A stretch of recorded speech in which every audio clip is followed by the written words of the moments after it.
What's up, everybody? Whoa, we're moving. I am wrapping up a design. Let me move you over here just a little bit.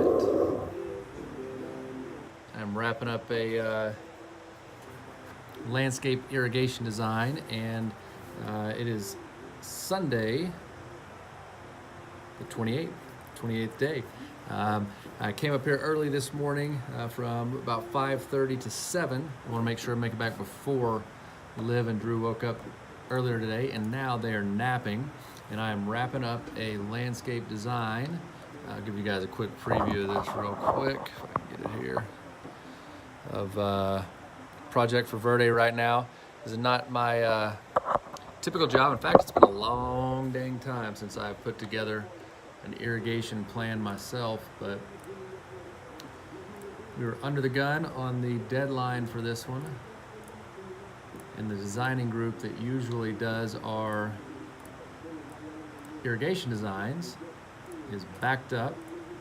Actually, we're about to work with a new group on this one. But they were too backed up. So, Andrew was doing it. And that is why sometimes it is good to be the boss, but also know every aspect of what your company does, right? Doesn't mean that you have to know it all. And that's in fact one thing that I battle in business a lot is, people that have a hard time taking orders from somebody through the chain of command if their authoritative figure doesn't know how to do something that they're asking them to do. And that's always been a tough thing for me because I understand, I get it, like it's hard to have a superior tell you to do something and push you to the limit, especially when you've got deadlines and things of that nature, yet that supervisor has no idea how to do your job. And I've been thinking about this a lot lately because it actually came up, man, really dark for me out there, straighten up those eyebrows. This came up in a meeting with my business recently, and there was a person who was aggravated because their superior didn't know how to do the job or run the system that they were being charged with running.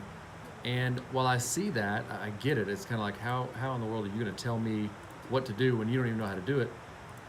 What I realize is companies who don't have fantastic teamwork, or team members who haven't been allowed to be a part of the team or brought in on the team, is when those conversations come up. Because if we really recognize that in any business, there's no way everybody horizontally, vertically, on every part of the organizational chart is going to know how to do every single job, we got to recognize that, right? I lost my train of thought there. We got to recognize that because it takes specialized people to do specialized jobs, right? And if we don't have certain specialized people, then nobody's value to the company gets to show through, right? If we all have the same half-ass skill, we're all kind of decent at one thing, then we can't reach the amount of people we want to reach, and we dang sure can't provide the service that we want to provide to our customers. So the reason I brought that up, or even started talking about it, was because I am sitting here doing an irrigation design, which is a little bit removed from what my day-to-day tasks are and need to be. The company certainly needs me focused on a lot more things than doing irrigation designs. However, it's valuable to learn the job of everybody within your company. And one thing that I think that early on in the days of Verde that I was able to gain a lot of traction, even as a young owner, young entrepreneur, young boss, whatever you want to call me, I was able to gain a lot of respect from the guys because I knew what they were doing because I'd done it, right? I'd started in landscaping, physically doing the work myself in Lubbock, Texas. I started a small business there. I don't even call it a business. It was me, a few mowers, and about 25 college friends that I would rotate between. I only needed one or two at a time, but in college you can't get the help you need every morning at 8 a.m. But the point is, what I was talking about there is I learned how to do the work, right? I knew how to do it. Therefore, later on, when it came time for me to put together designs for the company and all that kind of stuff, I knew how to do those designs. And so early on, I feel like I got a lot of respect from my team because I knew how to do these things, right? I knew how to put together irrigation plans. I had my irrigator's license. And that's the same thing that I've tried to carry on in roofing. While I may not know exactly best practices out there, I've become certified personally in most all of the things we do. Conklin coatings, Versico I've done training on and certified in TPO. So it's very valuable for you to know what your team's going through in the field. And even if it's not something that you're going to be doing every single day, it's valuable to learn, right? It's valuable to be able to empathize. And there's two different words, empathize versus sympathize, right? Sympathize means you've been through it and you know what it feels like, so you can sympathize with something that another person's going through, whether it's good or bad. Empathize means you may not understand it and you may not have gone through it before, but you have empathy for the situation because you at least use your emotional strength to say, I wonder what that's like for them to go through. And while I'm not necessarily preaching empathy versus sympathy today, what I am saying is the more that we as leaders learn about the day in and day out struggles and the good times of every member of the team, the more we can learn to lead, right? And that's something that I've been learning a lot about lately. This whole quest for me, this whole 60 days of service business building has been fun and is going to continue to be fun. But what I find myself doing is talking about things to this phone, to the camera, to whatever I'm preaching to. I say preaching, talking to. I find myself talking about things that logically I know, right? I know these things. But as I say them out loud and I really start to ponder it and go through it, I realize I may not be practicing some of these things every day. And that's the whole point of this, right? As I said from the beginning, if only 2 people watch this or no people watch this first 60 days of service business building, this is as much for me as it is anybody else. And I hope that some of you guys are watching and learning and catching some light bulb moments along the way. But the point in what I'm talking about here is what I'm realizing more and more, and I've realized it with my sales team, I've realized it with my admin team, is that I've built all the systems for my business, right? I've been strategic about it. I have this flow chart that's actually probably sitting up, nope, whoops, dry erase board's in front of it. But that's a huge example too, right? I've put together the systems, I've taught them, and I've sat in a room, I've put together great PowerPoints, all those things. But a lot of times I don't take the time to sit down, or historically I hadn't, and actually feel the pain, as Clinton would say, feel the pain of what the admin team member is, or the sales member is going through. See, historically, my sales meetings were more me going through topics, leading them, training, doing a PowerPoint or whatever it is, and saying, okay, let's hit the streets, let's do this. Well, just this year, via me and my brother talking, I'm going to start cleaning up my desk a little bit here, about these things, we've changed the format of our sales meeting entirely to only do one of those a week as actual training or lessons, as we call them. And I've been using this goofy saying hashtag sessions over lessons, sessions over lessons, meaning working together as a team, utilizing the systems, whether it be our CRM on our mobile device or the way that we estimate, doing it together in a room and teaching while actually creating results for the company. So last Wednesday was our first run at this. We actually sat in a room. I did a quick 10-minute conversation with the team about our plans for 2018 goals and things of that nature. Then we got right to it. Right, we started hunting, as we call it. We started looking for people that needed our services, that matched up with us, that we could potentially help. And so as a result of that, there are tons of things that are coming through that I'm able to improve the systems of my business by working with those guys. And I'm also recognizing that there are things that I assumed people knew that they just don't. And it's so hard. Communication is not easy for people for whatever reason. Prime example, lights are off now, but this whiteboard right here, right? This is an example of me that I went through this week with the team about how the funds make it from the customer to Ammons in regards to our roofing company, right? Because probably 85% of the deals we work, maybe not quite that much, but quite a few of them are insurance related. And so this amazing admin team that we've built, and believe me, they are amazing. There are a few missing pieces to the puzzle of insurance funding. And I didn't realize that. In fact, we were sitting in a room and one of our newest additions to the team, and one who I see huge promise in long term for this company and for herself. Her name's Lindy, and she asked a question about mortgage companies, about why some funds came from mortgage and some funds came from insurance. And at that point, it hit me. Holy smokes. Two things hit me. One was, how does she not know that insurance funds or that funds never come from the mortgage company? And then it immediately hit me following that, why in the world do I think she should know that? Right?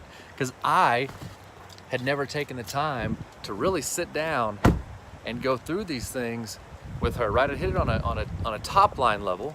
I discussed it maybe in an open door meeting, it's probably in a manual somewhere, something, but we are such a quick growing company. We're moving fast, we'll always move fast. It hit me at that point that we hadn't really sat down and talked about those things just yet. And so I think what I'm learning more and more is as I drive around and I talk with you guys, and whether it's in office or it's on a Saturday or it's a Sunday, and I talk about team and I brag about my team, that's something that I've always had, right? I've always bragged about my team. I've always known that I am never making it where I want to go, even a quarter of the way I want to go for my personal goals and the goals for this company, which is industry domination, right? Flat out industry domination. We're the best in the business. People are going to be chasing us to find out what our secret is and how we've achieved what we've achieved as a team. And I know I can't do that without a team. That's why it's been such a top priority to get this admin team spun up and bring on sales reps and the people that we need to deliver upon our mission. So I've always recognized that, but what I didn't recognize as I talk about team and talk about relying on them is that it's not always BS sessions and wasted time when you sit and you work with your team, right? I'd read too many books probably before I got into business and had the team that I have about delegation or about how to run an efficient meeting. And I agree with a lot of the things that I read about how to run an efficient meeting and make sure they don't turn into just BS sessions. But at the same time, I'm realizing more and more that actually working through stuff with your team and taking that time creates such positive synergy and movement that you don't waste time reteaching things if you're just able to teach it the first go around, or if you actually work through it with them. So honestly, I don't know how in the world I just got to where I went from an irrigation design, I'll wipe this off, from an irrigation design over to talking about insurance funds, sales processes, all those things. I guess the point is, it's always good to know your stuff. It's always good to recognize when you're in a bullshit session with your team. In other words, you're not getting anything accomplished. But also to recognize when the BS sessions, the team is actually taking valuable information from you. Because the only reason that I got in that meeting last week that allowed me to discover one of our team members really was not on the same page about mortgage company authorizations as well as insurance was the fact that we had a couple hang-ups on receivables. And I got him in there in the I don't even call it the realm, but in the middle of crisis. Now, not intense crisis, not like panic crisis. And there was an issue, there was a problem. We couldn't get something to us, so I pulled him in to figure out how to fix that problem. And instead of just hammering down on the training and saying, hey, you need to look at your training or you guys figure it out, by seriously listening and taking the time to get a whiteboard out and all that kind of stuff, I've recognized over and over again that people don't know everything that I think they know, right? And I shouldn't have any expectation that they do know that unless I've taught it multiple times, and then you've got to hold your team accountable to playing at championship levels, right? But a team can't play at a championship level if you haven't coached them on what a champion is, right? How to dribble, how to shoot, how to do those things. So I'm learning, 2018 for me was about accountability. Like, that was a huge word for me because it was for myself, but also for the rest of my team, that I wanted to hold my team accountable for playing at championship levels. And I'm going to continue to do that. When my team doesn't perform the way I know that they can, I'm going to hold them accountable to it. But I'm also going to hold myself accountable to teach them what a champion in our business does, right? Because we can't win a championship unless we know how to play the game. So last week was one of those things, I talked about it yesterday or the day before, that it was a tough week, right? There was a lot of things. We were down to the wire. We had a lot of deadlines that caused a lot of stress and caused a lot of, at least for me, and I know the team is under it too, a lot of high pressure deals that they're trying to get it done, right? But I'm learning more and more, and it's so great that we're putting ourselves in that position, that I'm having these conversations, I'm talking this through, because I realize more and more that coaching people to get to that championship level and making sure we're communicating well is what's going to take us there. So I encourage you guys today, any of you service pros that are watching, I may sound like I'm a little bit down and out. I'm actually just worn out today, tired, didn't sleep that good. I'm excited for tomorrow. I'm excited that I'm ahead of Monday before I get there tomorrow. But I challenge you to think about that. How are you training your team? And if you want them to play at championship levels, are you doing those two things? Are you, number one, teaching them how to be champions? What is it to be a champion in your business? And number two, when they don't play at championship levels, do you have the gall to bench them, right? Do you have the gall to put them on the bench and hold them accountable for what they did? Because if you don't hold them accountable for what they did, then they're never going to rise to the occasion, right? And they're never going to create the wealth and the life and the job that they could create for themselves and for their family. So the two thoughts about coaching today from a guy who's just learning to be a coach. So you guys have a good one. Get ahead of your week. If you catch this and it's still Sunday, take 15 minutes to look at your schedule throughout the week. Go in tomorrow prepared. Don't go in a reactive state and let Monday slap you in the face. Y'all have a good one.